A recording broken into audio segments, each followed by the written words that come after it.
Oke, selamat datang di pecahkan.com. Seperti biasa, gue akan menjawab pertanyaan-pertanyaan yang gue kumpulkan di Instagram. Dan nanti semuanya akan dikumpulkan, dikompilasi, dan lo bisa akses secara gratis di pecahkan.com. Gue mau jawab sebuah pertanyaan yang sebenarnya udah gue jawab di Instagram, tapi orangnya tampaknya ngeyel. Kayaknya dia nggak bisa terima. Kemungkinan besar dia gagal audisi. Lems. Kenapa Nji stand up comedy saat ada kompetisi yang ikut kebanyakan anak komunitas? Kenapa Nji stand up comedy saat ada kompetisi yang ikut kebanyakan anak komunitas yang diloloskan? Bukannya ini mempersempit dunia stand up. Padahal kita sama-sama tahu terobosan Ernest bikin stand up Indo itu untuk menguatkan stand up comedy. Terus gue bilang, karena yang nggak komunitas, nyata-nyatanya nggak lucu. Mau gimana lagi? Kenapa komunitas lebih lucu? Udah dibahas di pecahkan.com. Dia bilang, lucunya karena ketawa respect Bang Panji, permasalahannya itu. Bang Panji, Radit waktu stand up di Kemang belum ada komunitas bisa lucu. Yang bikin dia lucu,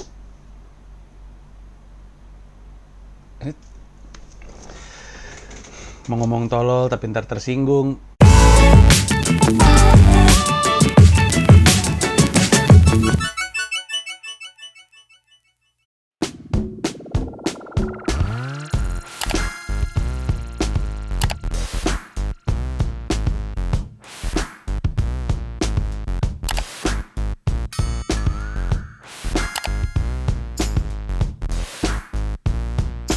Disemprotnya pakai kata-kata, bukan pakai disinfektan gitu. Iya. Untuk dianggap puas, jenazah yang udah beres mesti angkat jempol dulu. Ya, itu bagus tuh. Sederhana, singkat, dan bagus. Tugasnya Gilang sekarang mencari contoh kasus dari pihak lain. Misalkan teman saya atau salah satu klien kami. Ini aja gue bukan ngelawak aja dianggap dark jokes, dimana gue ngelawak gitu loh. Oh, sekarang dia tukang bully yang senang mengajar. Lucu banget dah murid-murid gue nih hari ini, kocak dah lu semua dah. Jadi gini, pertama-tama, gue waktu audisi Suci terakhir berapa sih? Suci 1X ya, Suci 1X itu gue nggak menyortir di awal. Gue tuh di bagian-bagian akhir. Jadi ada silver ticket dulu sebelum gue kasih golden ticket. Itu berarti banyak yang lolos ke penyaringan selanjutnya dari penyaringan awal. Itu bukan dari gue, jadi bukan karena ketawa respect gue. Dan setiap kali kita audisi pun, waktu gue ikut ngaudisi, audisi itu nggak pernah sendirian, selalu berdua. Jadi antara gue sama Pade Indro.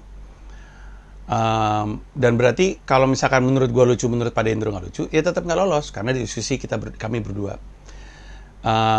Dan sebelum gue jadi juri pun, waktu zamannya jurinya masih Radit sama Pade Indro, banyak anak komunitas yang lolos. Berarti lolosnya kan bukan karena ketawa respect gue, karena emang lucu.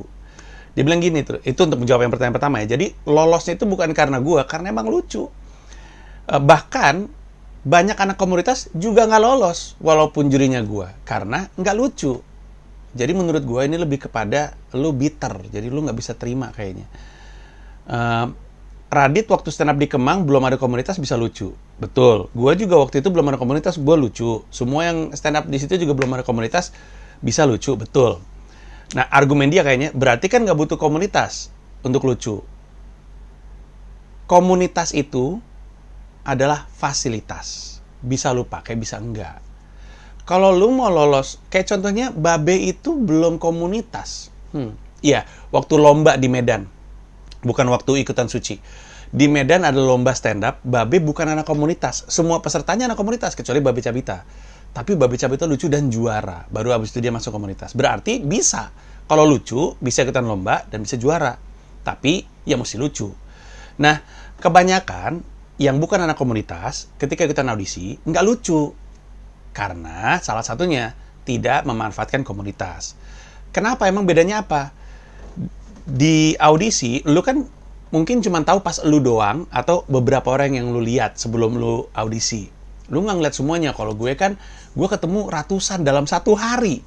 Jadi gue bisa ngebedain mana yang setidaknya udah komunitas dan mana yang belum. Dan ketika gue tanya, hampir selalu gue benar. Banyak banget stand up peserta audisi itu nggak tahu caranya miking. Jadi dia megang mikrofon di sini, terus gini, sering banget. Halo, nama saya. Ini apa nih dia? Itu orang pasti nggak pernah ikutan komunitas. Kenapa? Karena di komunitas kerjanya open mic mulu. Itulah fasilitas. Kan komunitas itu kan, tadi gue bilang fasilitas. Fasilitas untuk apa? Fasilitas untuk memperkuat kemampuan stand up lu. Karena apa? Karena komunitas setiap minggu tuh punya panggung namanya open mic. Dan biasanya ada 1 hari lagi dalam 1 minggu kerjanya sharing. Jadi cuma diskusi materi stand up, kombut. Jadi ada fasilitas itu, bisa mengasah materi stand up komedinya, bisa melatih kemampuan membawakan materi stand up komedinya. Karena Jerry Seinfeld bilang, stand up komedi itu 2% ditulis 90% bagaimana cara lu membawakannya. Bukan gue yang ngomong, Jerry Seinfeld. Jadi, kalaupun lu udah nulis dan lu ngerasa lucu, tapi lu nggak mengasah 98%-nya, yaitu cara membawakannya, ya nggak akan lucu. Kalau megang mikrofon aja nggak bisa, masa gue mau masukin Suci, di mana lu belajar miking? Di open mic stand up komedi, di acara-acara komunitas. Karena di komunitas ketika lu stand up, lu tahu ketika di sini nggak ada yang dengar, ketika gini-gini juga jadi nggak jelas.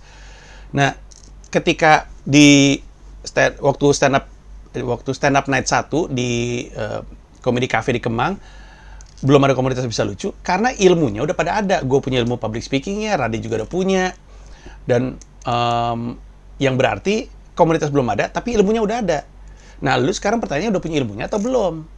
Kalau misalnya lu belum punya, fasilitasnya namanya komunitas. Kalau lu nggak mau pakai komunitas, ya nggak apa-apa. Tapi lu mesti mengasah kemampuan lu. Di mana lu mau ngelatih joke lu? Di mana? Kalau lu bilang nggak usah dilatih, gue tahu gue lucu. Disitulah letak kesalahan lu. Banyak banget nggak kehitung. Peserta Suci dan Suca gue tanya, udah siap belum? Udah bang. Lucu nggak materi stand up-nya? Lucu. Udah pernah dicoba? Belum. Terus gue tanya, tahu lucunya atau enggak dari mana? Diem. Karena dia pikir cukup dia yang tahu itu lucu. Padahal enggak. Yang bilang lu lucu selalu penonton, bukan lu. Kenapa? Karena lu ngelawak untuk orang. Kalau lu ngelawak untuk diri lu sendiri, ya nggak usah di depan orang, di depan cermin. Banyak banget orang yang bitter sama audisi, terutama sama komunitas, karena dia nggak lolos, karena dia di-cut di depan. Ini adalah orang-orang yang kerjanya nyalahin faktor eksternal, nggak pernah nyalahin diri sendiri, akhirnya nggak tumbuh. Tapi moga-moga ini bisa menjawab ya, Lems. Kemungkinan besar sih emang lu ini aja, apa istilahnya tuh? Mungkin istilah yang tepat, sirik ya. Sirik sama komunitas karena ngerasa dirinya lucu, terus hobinya bikin video-video stand up di Instagram, hobinya bikin video-video stand up di YouTube. Tapi itu tuh hanya menipu dirinya sendiri karena dia nggak pernah benar-benar tahu reaksi sesungguhnya dari materi stand up-nya, karena dia lakuin itu sendiri, nggak ada siapa-siapa. Ya semua orang juga kalau stand up sendiri nggak ada siapa-siapa juga ngerasa dirinya lucu, tapi ketika di hadapan orang itu loh. Dan mungkin memang lucu, joke-nya memang lucu ketika dibawa di YouTube gitu. Orang pada bilang, iya bagus, lucu. Tapi lu ngerekamnya sendiri. Beda banget ketika lu pertama kali di depan orang. Gentar, karena ketika lu nggak lucu, lu lihat langsung reaksinya. Nah, pertanyaannya, mampukah lu membawakan materi stand up lu yang sebenarnya bagus tuh di hadapan orang? Ada aspek lain yang mesti lu latih, yaitu mental. Jadi, sekali lagi, ketika anak komunitas yang lolos, itu adalah karena anak komunitas yang lucu. Kebanyakan. Dan bahkan banyak anak komunitas nggak lolos juga, karena emang nggak lucu. Jadi emang yang bikin dia lolos atau enggak adalah lucu atau enggaknya. Oke, Leman? Berhentilah menjadi bitter, jangan pahit, dan berhenti menyalahkan orang lain, salahkan diri Anda sendiri. Terima kasih banyak. Dan kalau misalnya lu bertanya-tanya soal stand up comedy, semua ilmunya gratis, bisa lu akses di pecahkan.com. Thank you.